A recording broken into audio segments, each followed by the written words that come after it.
Bonsoir Montréal, ça va? Waouh! Voulez-vous qu'on parle de vous autres? Les humoristes. Très important, au Québec, il y a des mots, il ne faut pas dire le fin. Hein. On dit un humoriste.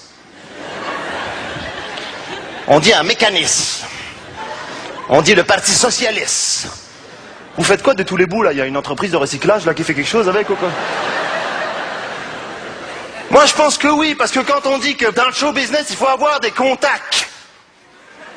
Il dit ça. Eh ben, le thé, il y a un gars qui l'a dit, les gars, le thé, vous le mettez à ici, puis on va dire ici.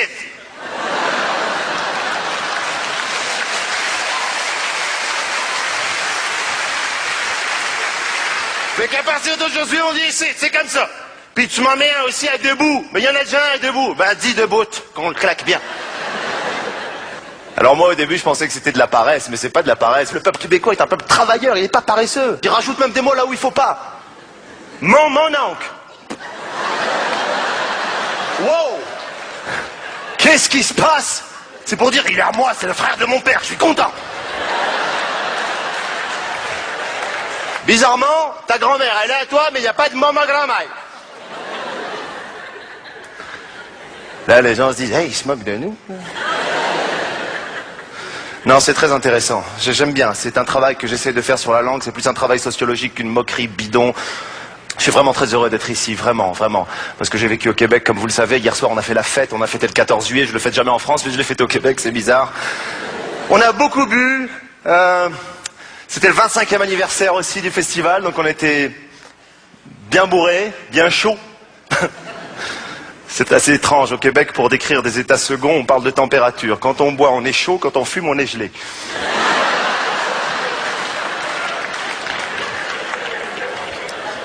Le Québec, c'est le seul endroit du monde où on peut être chaud en hiver et puis gelé en été.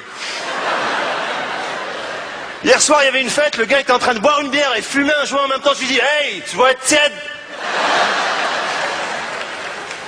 On a l'air con quand on boit, les mecs, non, franchement. Hein, on est dans un état pathétique, tu vois. On a des regains d'énergie qui veulent rien dire. Les mecs bourrés, les mecs pactés, ils sont là, fait hey, tu dis quoi? Il fait qu'est-ce que tu veux que je te dise? Arrête tes conneries. Moi, un jour, j'avais tellement bu, je voulais pas conduire, mais vraiment, je voulais pas conduire. D'ailleurs, quand t'es bourré, quand t'es pacté, quand t'es chaud, appelle ça comme tu veux, parce que là, il y a plus de frontières. Hein. Quand on est bourré, tu peux être québécois, français, américain, t'es chaud, t'es comme ça. Eh ben, un jour, il y a un copain qui m'a dit ne conduis pas. Tu sais, les copains qui sont plus bourrés que toi, c'est eux qui donnent les conseils en général, hein, c'est toujours celui qui a bu 15 fois plus que toi qui fait fais pas le con. C'est lui qui te dit en général vomis, vomis, c'est un conseil, vomis. T'arrives pas, mets les doigts, mets les doigts, mets les doigts, mets les doigts. Mets les doigts. Non, dans ta bouche à toi.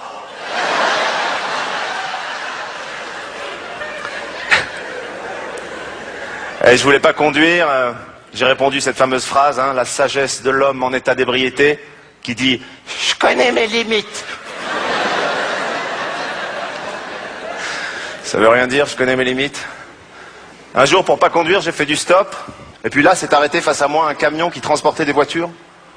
Si tu vois ça en pleine journée, tu te dis, tiens, voici un camion qui transporte des voitures et tu passes à autre chose dans ton cerveau. Mais quand t'es fracasse, déchiré, pacté, 7 heures du matin et tu vois 24 Yaris qui arrivent et qui suivent un bout de camion, tu te dis, putain, il y a un délire que j'arrive pas à maîtriser là. Et là, le gars s'est arrêté, j'étais complètement bourré, il m'a dit, tu vas où? J'étais bourré, je lui ai dit, chez moi. Ah oui, la logique est totalement inversée. Hein. Quand t'es bourré, je veux dire, t'es même plus synchronisé. Quand tu parles aux gens, et je te le dis.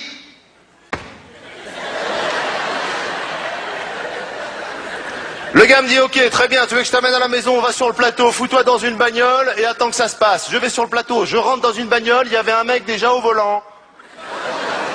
Assis à côté d'un autre qui arrêtait pas de lui dire, roule pas trop vite. Le gars m'a déposé chez moi, je peux te dire que c'est pas discret, hein. T'as 44 mecs complètement déchirés qui disent « Salut, à bientôt !» Et toi, t'as qu'une peur, c'est que ta femme, elle se réveille. Parce que les mecs qui sont bourrés, qui rentrent à la maison et qui sont sortis sans leur femme, ils ont qu'une seule peur, c'est pas avoir un accident, c'est pas être malade, c'est que leur femme, elle se réveille. C'est le truc le plus grave qui peut arriver. Parce qu'ils sont fait une soirée entre gars, comme les filles font des soirées entre filles. D'ailleurs, je déteste ce concept. Soirée filles, on a fait une soirée filles avec que des filles. Ben nous aussi, on fait des soirées gars avec que des filles.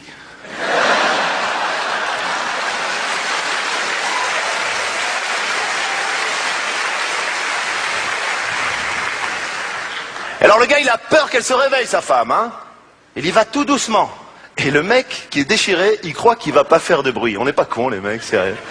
On n'est pas naïfs. Alors qu'un mec déchiré, il parle avec des objets, il croit qu'il va pas faire de bruit. Un mec déchiré, il rate la serrure, il regarde la clé, il dit « Fais pas ta salope !» Il trébuche sur une chaussure, il fait « Chut !» Il a tellement peur que sa femme se réveille qu'il se glisse tous les 2 millimètres dans le lit. Comme ça, doucement. Il se glisse même plus dans ce lit, il se faxe, le mec.